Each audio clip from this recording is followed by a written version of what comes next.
Guten Tag, dear Zeitgeisters. Welcome to this episode of the Zeitgeist podcast with me, Katja Heuer. If you're tuning in for the first time, I'm a German-born, Brit by choice, historian, journalist, and author. If you're listening to the podcast for the first time as well, let me just remind you that there is a bi-weekly online blog, also called Zeitgeist, where I write about German politics and history. On this format, I usually have one guest who will talk to me about what they've been up to. And today I'm graced by the presence of the best-selling and award-winning author Jack Fairweather. In 2019, he wrote the Costa Book Prize winning #1 Sunday Times bestseller, The Volunteer, the true story of the resistance hero who infiltrated Auschwitz. And today we're going to talk about his new book, The Prosecutor, One Man's Battle to Bring Nazis to Justice, which is released in the UK on the 27th of February 2025. Welcome to Zeitgeist, Jack Fairweather. Hi, Katja. Let's start with you as a person, as an author, before we get to your latest book, because I'm always quite intrigued what compels authors to write about the subjects that they choose to write about. So before your latest two books, which are concerned with the Holocaust, you've also written about more recent conflicts in Afghanistan and Iraq. So there seems to be, if there is a theme, the theme seems to be sort of war and human conflict. So could you tell us a little bit more about yourself and what inspires you to write about these particular themes? Sure, Katja. Well, I was a war reporter by sort of background, and I covered the invasion of Iraq and went on to be the Daily Telegraph's bureau chief there for a couple of years after the war, and then went to Afghanistan as a video journalist for the Washington Post and spent the best part of a decade covering those two conflicts. And it was actually only on transitioning out of a war zone that I had a chance meeting with a fellow reporter who had just come back from Auschwitz and had seen an exhibition and had noted that there was a story of a resistance fighter in the camp. And I remember just thinking, oh, that's strange. I think, like a lot of your listeners, I just thought of Auschwitz as this place of ultimate suffering and victimhood. I was, of the generation that sort of saw Schindler's List in the cinemas when it came out, and that, that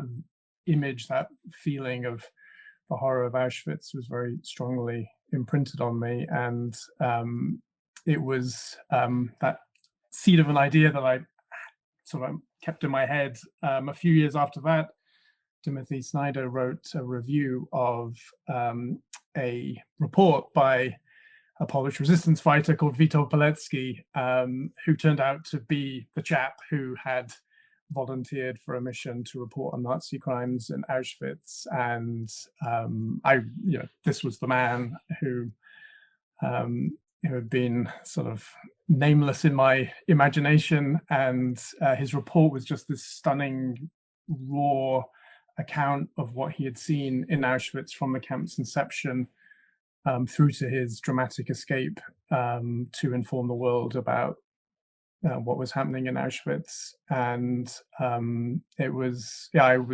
immediately compelled by his story, not just what happened to him in the camp, but this question that he himself never found the answer to. He had smuggled out dozens of messages over 3 years inside Auschwitz, telling the world what was happening in the camp, the steps by which the Nazis achieved the final solution there. And the question he never answered, but I knew I wanted to, was what happened to those reports. And that became the sort of kernel of the book that I wrote, The Volunteer, telling Pilecki's story of unbelievable valor in Auschwitz, but then also this moral question of why the world did not respond to his reports.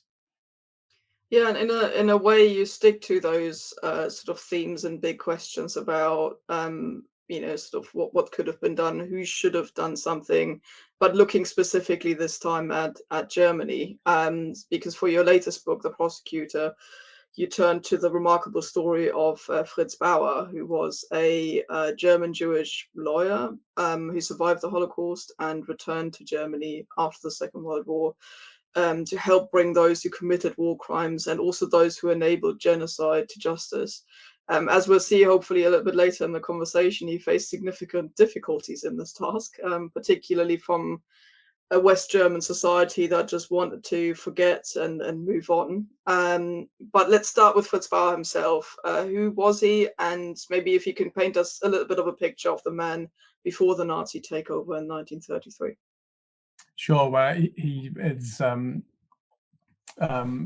familiar, I'm sure, to many of your German listeners. For, I think, British and American audiences, he is this largely unknown figure who nonetheless played this seminal role in shaping how we see the Holocaust today. Upon the Nazis' rise to power in 1933, Bauer was a district judge in Stuttgart, and he was an activist, a member of the Reichsbanner, which was a progressive paramilitary organization that had arose sort of in response to the Nazis' attack on the democratic order to protect the Weimar Constitution. He was a passionate an outspoken critic of Hitler, which marked him out in the judiciary. And I think what was a story that was really important, I think, to tell about Bauer, he was also a gay man, and it creates this extraordinary trifecta of danger that he faced on the Nazi rise to power as a progressive, socialist, Jewish gay man whom was very lucky to escape the Nazis. Indeed, he was thrown into a concentration camp, one of the first that was built, and spent months inside and emerged a very broken man. This was, in 1933, the camp system was not what Auschwitz was to become. There was no final solution at that stage, but he was certainly singled out as a Jewish man inside. He was only released after signing a loyalty pledge to the regime, a moment, I think, of devastating impact on him as a one-time critic, to have to sign that document to leave prison. And he fled Germany a couple of years later and lived a life in exile and then on the run, effectively, as Hitler's armies sort of seized most of continental Europe. And it was, in exile that Bauer formulated this extraordinary vision, because while there are many survivors of the Holocaust, I think what is so striking about Bauer's story and why he is such a seminal figure in the 20th century is that he came up with a vision for justice for post-war Germany, which involved not just tracking down major war criminals like Adolf Eichmann, like the perpetrators of Auschwitz, but also this idea that Germany itself needed to have a reckoning with its culture. And I think this is where it feels very relevant to us today, in that Bauer identified in the culture itself strands of militarism and authoritarianism and intolerance that he felt had supported and abetted the rise of Nazism. And it was only by expunging those strands that he could be sure that someone like Hitler could not return.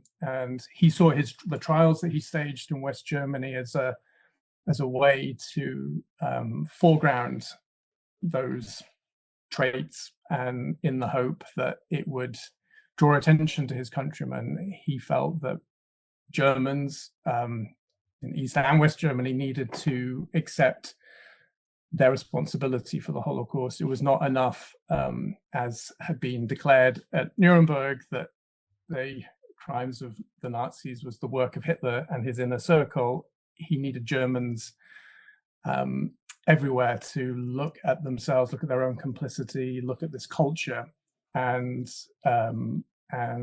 reckon with it. And that's his amazing vision that he brought to post-war Germany, and it was his trials that really helped change the way we see the Holocaust by bringing the Nazis' crimes to our collective attention, not just in Germany, but throughout the world. I mean, his pursuit of Eichmann led to the Eichmann trial in Jerusalem directly, that was this giant inflection point in Holocaust history.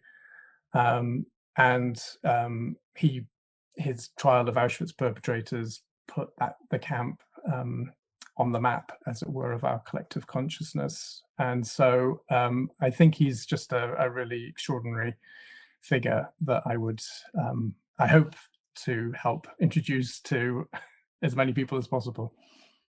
Yeah, no, I think you're right. I mean, he is very central to the way that Germany eventually came to view the Holocaust and its own sort of the cultural role that its own legacy sort of played in this, but also more widely the way that the world viewed it as well through the trials. And we'll get to those in a moment. I think it's really interesting what you say about the sort of things that Bauer saw in German culture and in its traditions that he saw as the seed of the Holocaust itself, and the complicity of so many Germans in it. Because I've met plenty of German Jewish Holocaust survivors over the years in various contexts, and they tend to fall into two categories normally. There's basically a category that longs for the old Germany almost. So I've met people who were telling me that their parents and grandparents who were Jewish exiles in London had these sort of meetings where they'd sit and discuss German literature, and they'd eat apfelstrudel, and they kind of missed the Germany that they were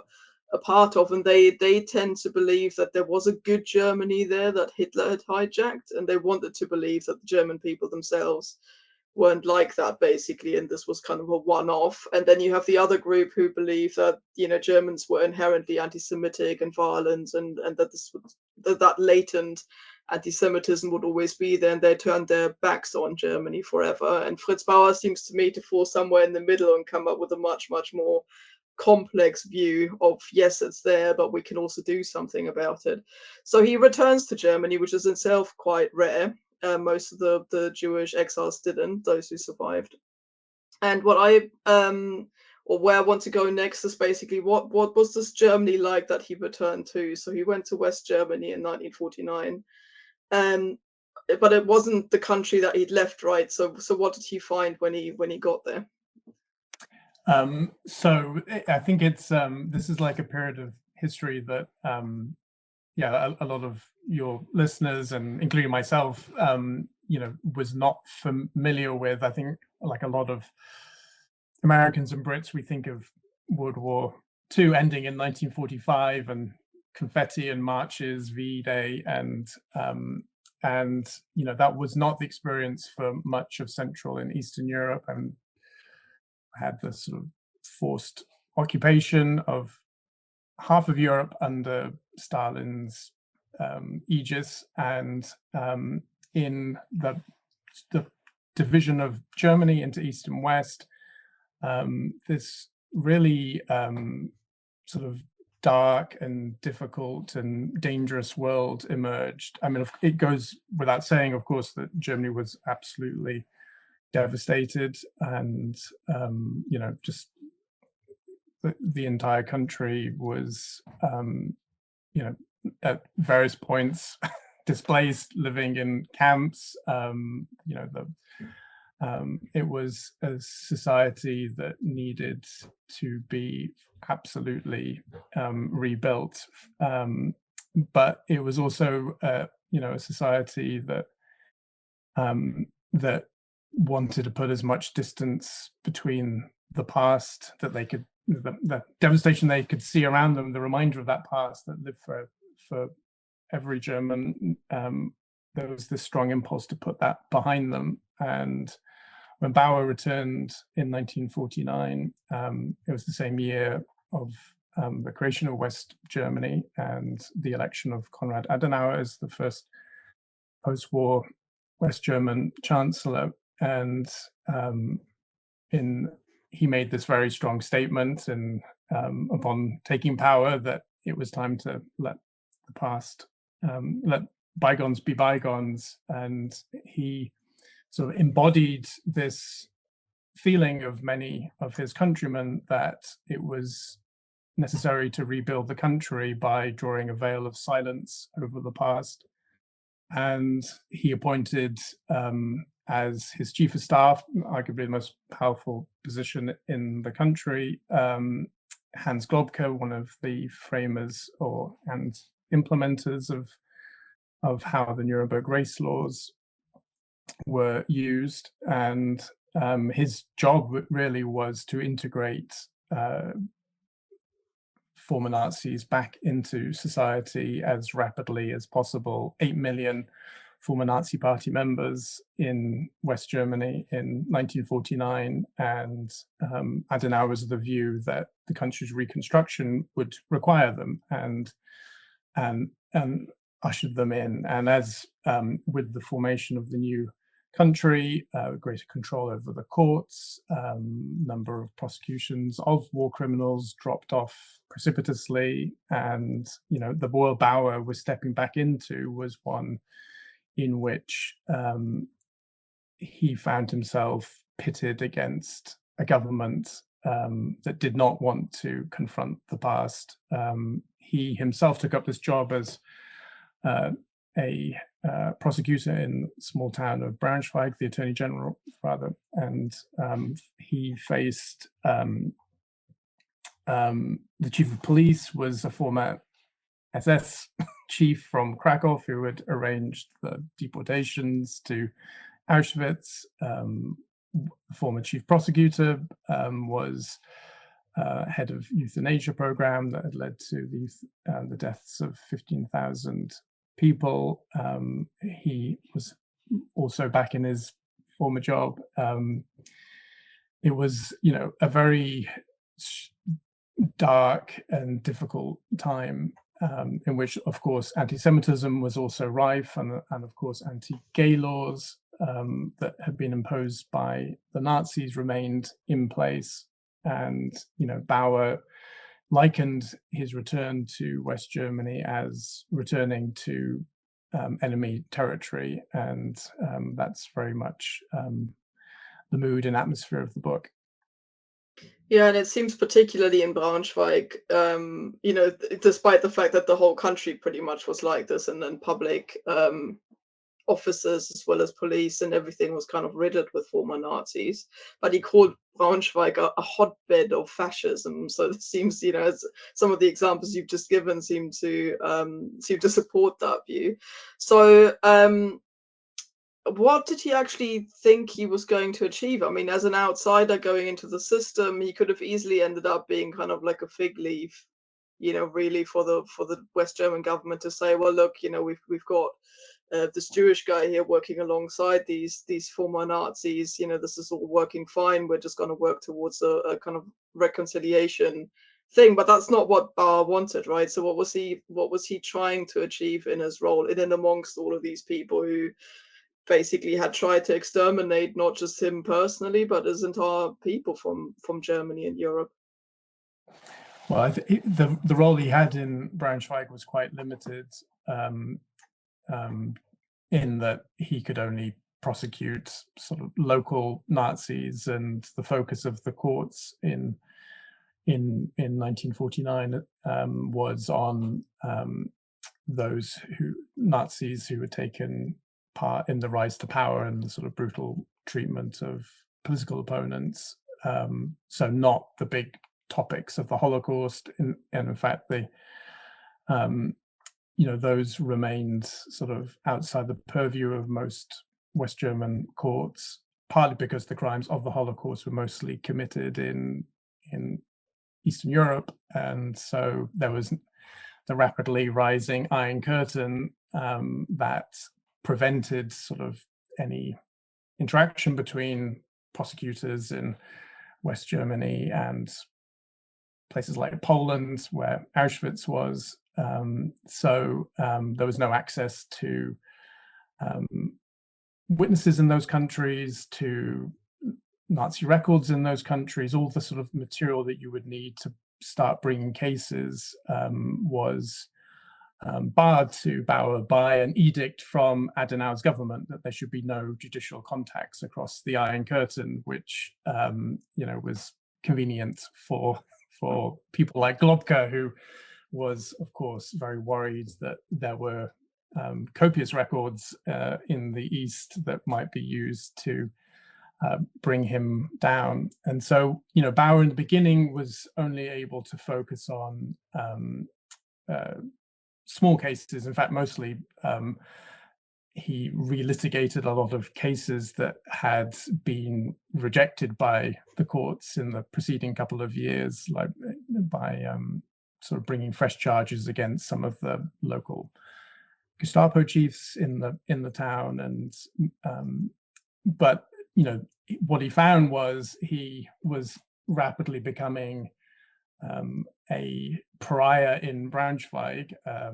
There was a scene I recount in the book where one of his few close friends in the town was in a bookshop when Bauer's colleagues walked in, and he heard them saying, "Oh yes, Fritz Bauer, they should have gassed him too." And Bauer was attracting a lot of enmity, but he also wasn't getting any headlines that was needed to draw attention, because I think Bauer was understood instinctively that in order to change the way that Germans thought about the crimes of the Nazis, he needed a national platform.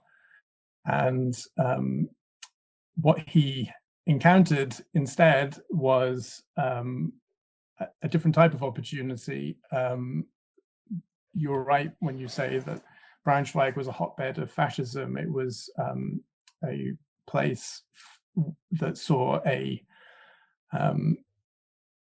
the rise of a Nazi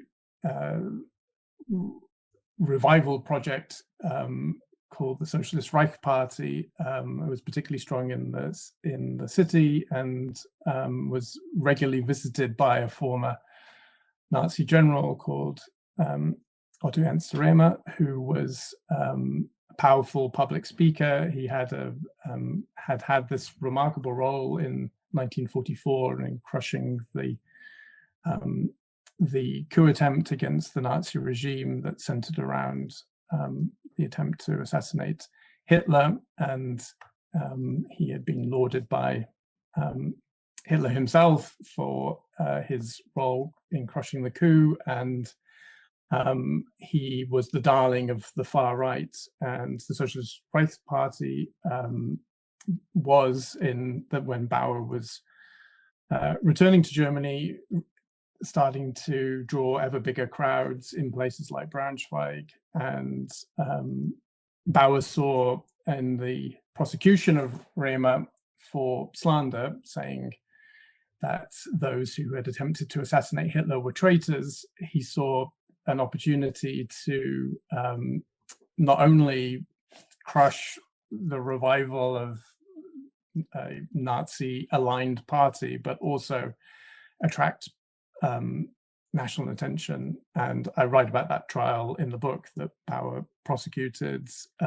Absolutely brilliant move on his part, because he went from trying these sort of small bore Nazi cases that no one paid any attention to suddenly taking on this sort of figure that was galvanizing national and international debate about whether the Nazis would come back. And he gave this extraordinary speech against Rehmer that really, sort of was part of his vision for where he wanted Germany to go. And he saw this trial of Rehmer as a chance to attack this idea that Hitler had been sort of operating in a in anything like a legal capacity. He believed, obviously, that the Nazi state was entirely unjust and illegal, and with this powerful implication that no one could claim that they were just following orders, because every order issued by the Third Reich was illegal. And this was just a very powerful moment that really put Bauer on the map and played a large part in him then getting promoted and taking on his next role as Attorney General in Frankfurt, which was a position of much greater power and national importance, and was the real platform for him to then pursue Nazi war criminals like Adolf Eichmann. It's interesting that thing with the Rema trial, because people now view those things that were novel at the time as normal, right? I mean, we're not sitting here thinking of people like Stauffenberg, and others who tried to assassinate Hitler as villains at the time. That was by no means a given. People were still looking at them as like traitors, people who tried to bring down a supposedly legitimate German government. And it was really in large part, Fritz Bauer's efforts to say, no, anybody who did anything against the Nazi regime was in the right, because the whole thing was wrong. So, in a way, he shaped even the way that we view kind of the resistance in Nazi Germany, and people who did even, what would now be illegal things, basically, to try and bring him down as heroes. So it's interesting that his sheer tenacity and his own worldview basically were able to shift, not just in Germany but internationally, because that Rema trial got a lot of attention internationally too. Shift those views basically on it. But he was still incredibly frustrated with the amount of like high-profile Nazis that were still around, and the sort of reluctance of people to go after them. And the most extreme example of this is Adolf Eichmann, who you've already mentioned. He was basically in charge of the organizational side, if you want to call it that, of the Holocaust. So things like how to transport Jews from where they lived to their deaths in the camps and things like that. So basically, he enabled the whole thing to work on the scale that it did. And yet, at this point, he seems to be able to get off scot-free. So what did Fritz Bauer do about that, and how successful was he? Fritz Bauer realized upon becoming Attorney General in Frankfurt that he needed a really high-profile case that was going to attract massive attention. And one of his first couple of months in the job, he received a dossier of files from the Austrian authorities, who had just achieved independence, and one of their first acts was to say, okay, we're not dealing with any war criminals anymore, let's hand it all over to West Germany to deal with. And in that file was Adolf Eichmann's an investigation to Adolf Eichmann, and Bauer recognized here was an opportunity to take on this really key figure in how the Holocaust had operated. But he faced a number of challenges. The first was that he knew that if he went after Eichmann, wherever he was, Eichmann had been missing since the end of the war, it was quite likely that the judicial authorities he was working with, his very bosses, would tip off Eichmann if he was abroad someplace, or attempt to shield him. And he also knew that even if he succeeded in bringing Eichmann to West Germany, the chances of him achieving a verdict against him, this figure who played such an important role in the Holocaust, because he had seen other major war perpetrators receive the lightest of sentences for their crimes. It was quite likely that Eichmann would only be charged with aiding and abetting murder, and that receive a few years in prison. And so Bauer did something extraordinary. He reached out to Israel and contacted Mossad directly to ask if they would be prepared to seize Eichmann. And what Bauer did at the same time was, it's just such an extraordinary story. He got a tip-off from a survivor, Holocaust survivor in Argentina, that his daughter had started dating this young chap called Nick Eichmann, and they'd invited him around to dinner at their house in Buenos Aires and sort of asked some questions about his family. The Holocaust survivor had, of course, not revealed that he was Jewish to Nick Eichmann. Nick Eichmann had sort of then said, his dad had been posted around Europe, and he was a great hero of the nation, but Jews had got in the way, and it would be good if they had all been killed. And it was this survivor who sort of put two and two together and realized, oh, this may very well be the son of Adolf Eichmann, and contacted Bauer. And Bauer then began this sort of exchange with him, with the Holocaust survivor, to ask him to investigate, because of course Bauer knew he couldn't contact the West German police or Interpol, to contact the Argentine police to conduct an investigation, because there's very West German police officers filled with staffed with lots of ex-SS men would probably tip Eichmann off. So it was with this Holocaust survivor that they investigated whether it was indeed the Eichmann family that he wanted. And just an amazing scene in the book. The Holocaust survivor was blind, and so he used his daughter, who had been dating Nick, to go and knock on the house of the Eichmanns. And there's this sort of moment in which this girl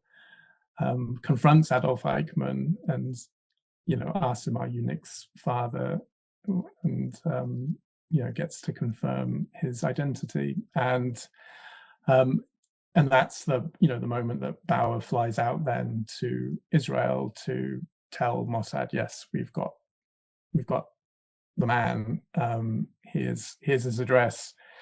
And I think we're probably quite a surprise for those of us. I mean, the Eichmann's capture by Mossad is well known, and it's a stunning moment in world history, and it's usually presented as Mossad, learn where he is, go and get him, and that's the end of it. But in fact, what Bauer found was that Mossad had very little interest in investigating Eichmann.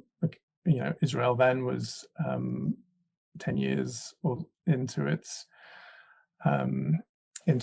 nationhood, and had many other security threats. They had no interest in really looking into the Holocaust. The Holocaust, from many people's perspective in Israel, was this dark episode when so many had, according to sort of received notions at the time, sort of willingly gone to their own slaughter. And Israel was actually trying to build this new sense of Israeli identity in which they would stand up for and fight for their independence. And so it was not a topic that was central to the foundation of Israel as it perhaps is now seen. And Bauer got very frustrated with Mossad, and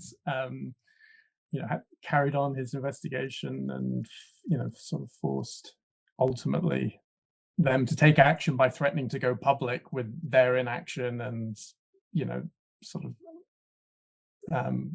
obliging Mossad to avoid embarrassment by seizing Eichmann. And and lo and behold, they get him, and the Jerusalem trial begins. And what I found really startling about the story is that, of course, we know that the Eichmann trial really helped change how the world saw the Holocaust. It was really the first time in which Jewish suffering was placed at the center of the story of the Second World War, and in which the Holocaust as a sort of complete act was presented from its inceptions in Nazi thinking through to its implementation under Eichmann.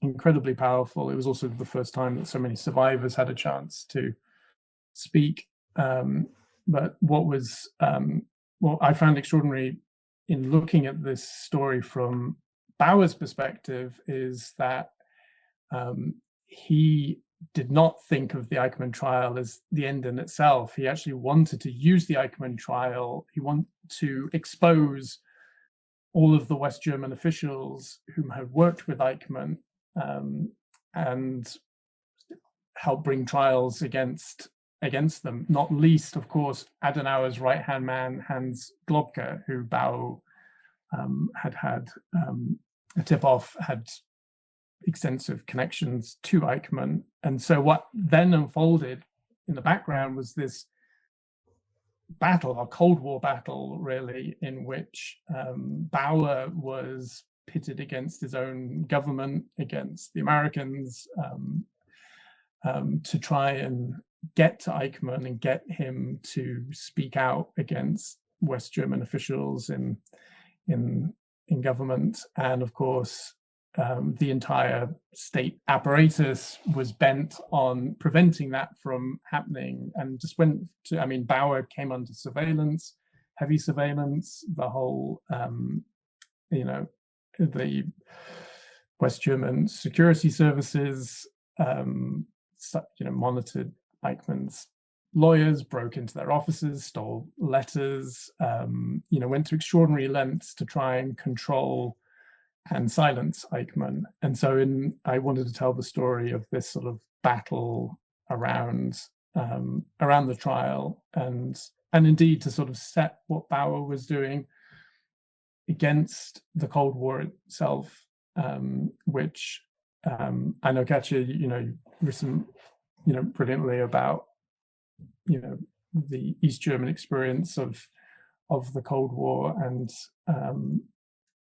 for me, a lot of that spy game stuff that we've grown up with through films, I've often sort of left me feeling a little, cold, in the sense that I've always, the stakes were huge, but of course what was being done in the spy battle was kind of inconsequential. I mean, I think, as even John le Carré has said in multiple interviews, like the sum total of everything we did was about zero.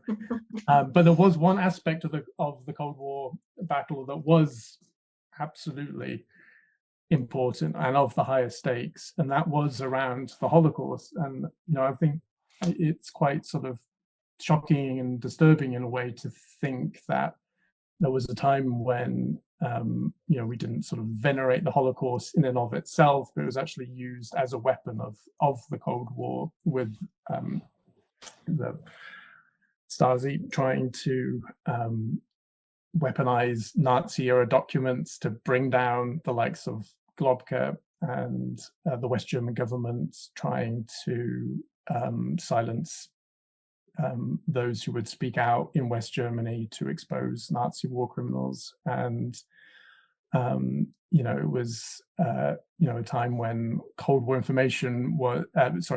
information was smuggled across the Iron Curtain and had immense political significance. And what's really striking about Bauer and this sort of group of activists and survivors and prosecutors he gathered around him was, of course, that they recognized the sort of madness of treating the Holocaust in this way.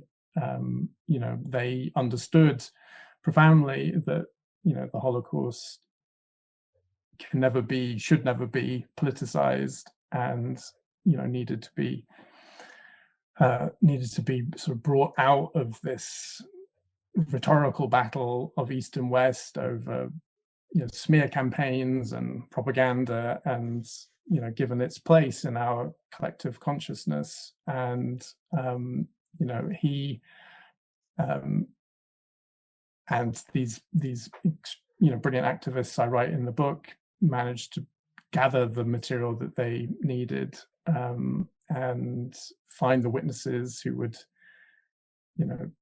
come secretly into West Germany to testify, and this then became the basis for his great Auschwitz trial, that did finally sort of blow open the story of the Holocaust in West Germany, and sort of helped people begin to see that this Cold War battle didn't make any sense, that there was a place where people, East and West, needed to come together, and it was in understanding the nature of the Nazi crimes in places like Auschwitz.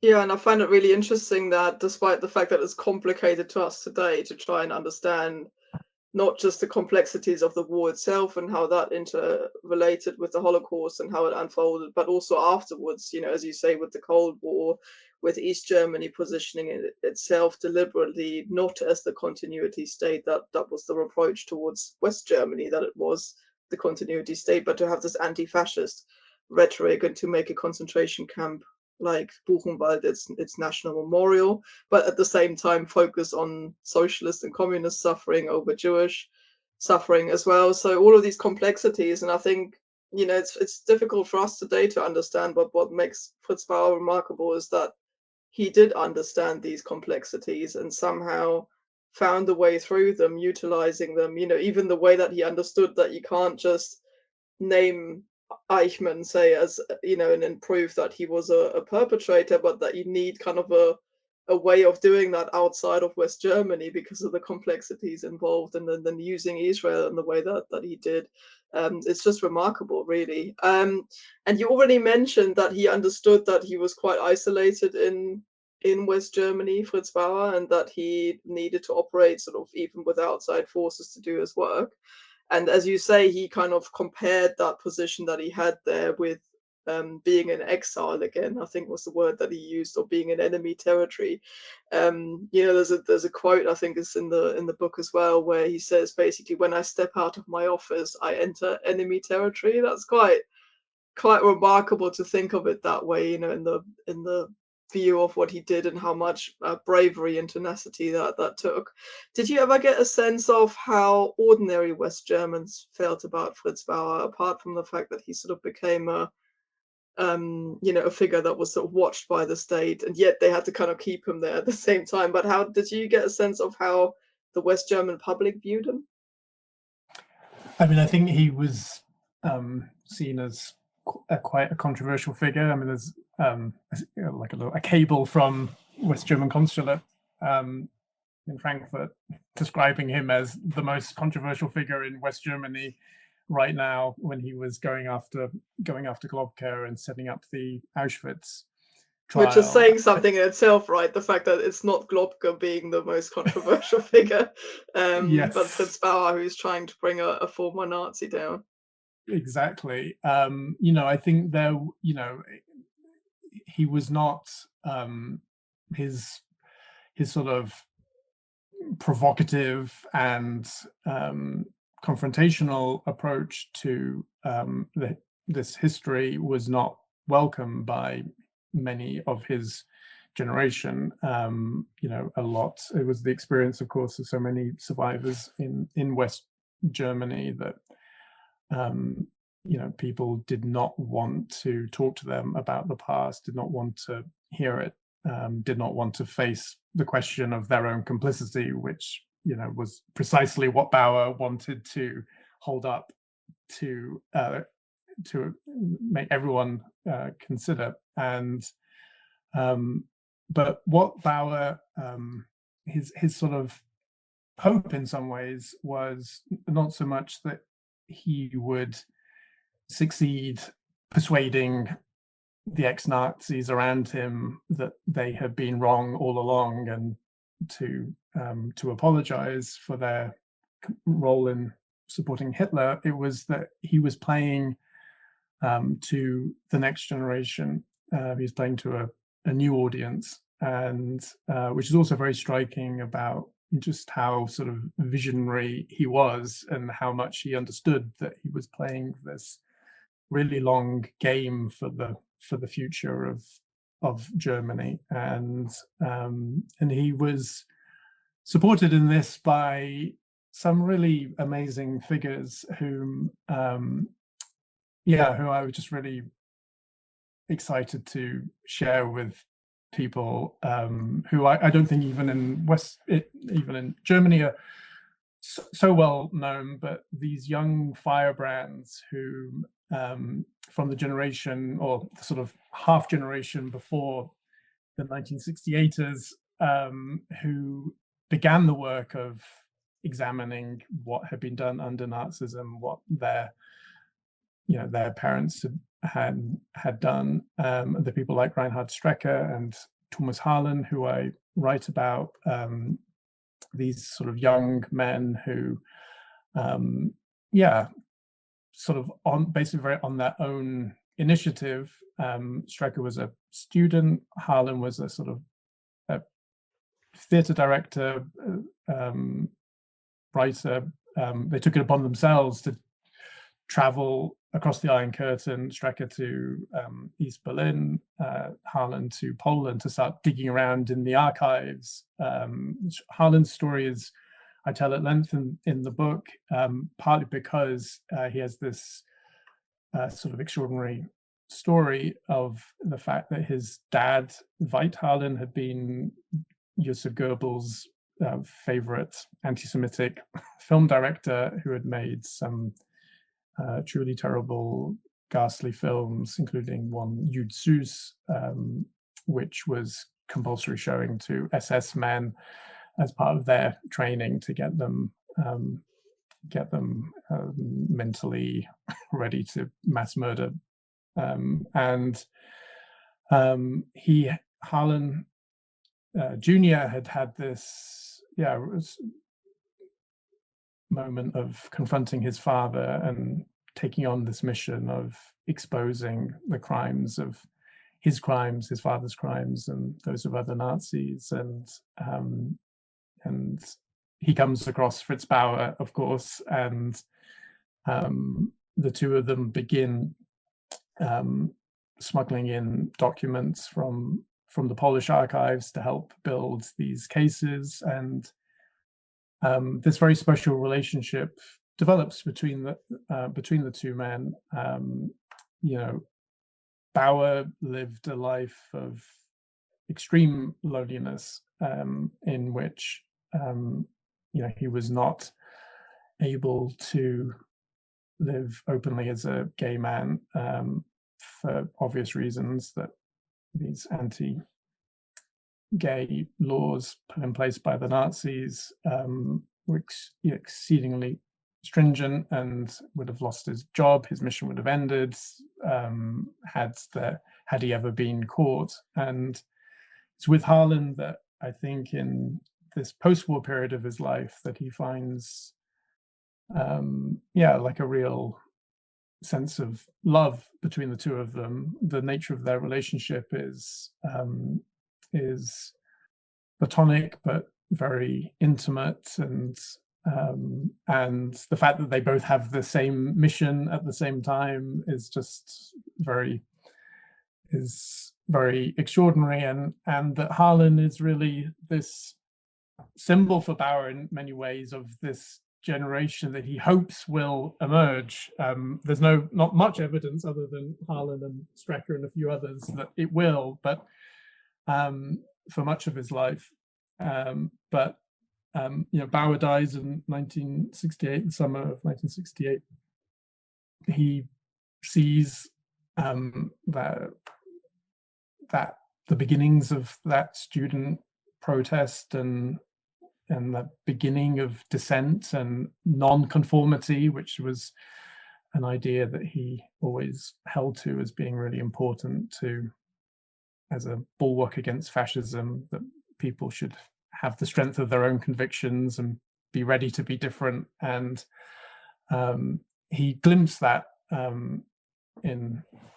before he died. But I think it was with people like Thomas Harlan that he actually really saw it embodied, and it did give him some hope amid his very lonely battle for justice. And that's, I think, quite a beautiful thought to end on as well. I know we didn't get to lots of things, not least the Auschwitz trials themselves, but hopefully that will serve as a good reason for people to pick up your excellent book and read it. So thank you so much, Jack Fairweather. I hope your book will be widely read, and the memory of this extraordinary character, Fritz Bauer, who you just gave us a little bit of a teaser of, be better known, hopefully, in the future. I certainly highly recommend the book to all of my Zeitgeist listeners too. Take it from some of Jack's fans. So, for example, the well-known author Philippe Sands, who was himself an award-winning and best-selling author of history books like The Rat Line and East West Street, said that this book is deeply humane, finely wrought, and so vital a tale in this age of impunity, and it's also crackingly told. Or Jonathan Friedland, who said that one of the great untold stories of the Holocaust is told here, and that Jack Fairweather is the perfect person to tell it. And someone else who you might know said that the book is beautifully written and hugely evocative, a powerful literary memorial to Fritz Bauer, the German Jewish lawyer whose tenacity forced a nation to confront its crimes. That was me. I also very much enjoyed the first draft that I got to read, and can highly recommend the book. So thank you so much, Jack, for being with us today. Thanks, Katja. And thank you, listeners, for tuning in. This was the Zeitgeist podcast. Hope you'll find your way here again in the future. For now, auf Wiedersehen and goodbye.